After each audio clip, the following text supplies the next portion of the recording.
ঢাকা খিলক্ষেত এই জায়গার নাম, পাশাপাশি এই এলাকার নাম হচ্ছে বনরূপা।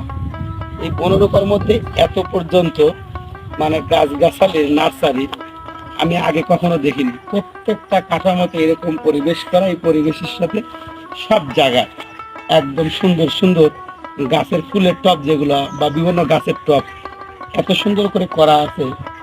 প্রত্যেকটা জায়গাতে এরকম নার্সারি, এত নার্সারি আমি আগে কখনো কোথাও দেখিনি। নার্সারিটা দেখান, একটু ভালো করে দেখান ভাই, দেখাইলে পরে বুঝতে পারবে অডিয়েন্সরা যে কত একটা সুন্দর জায়গা। এই জায়গায় শুধু চারপাশে শুধু নার্সারি আর নার্সারি, মানে এদের মূল ব্যবসাটাই হচ্ছে নার্সারির ব্যবসা। এই যে টবগুলো দেখেন কত সুন্দর দেখা যাচ্ছে, খুবই সুন্দর লাগতেছে। যাই হোক, যদি কেউ কখনো আসেন এদিক বনরূপা আসবেন, এসে এই নার্সারির মধ্যে আসবেন, ভিডিও বানাতে পারবেন, অনেক ভিডিও বানাতে পারবেন একদিনে। সবার জন্য শুভকামনা।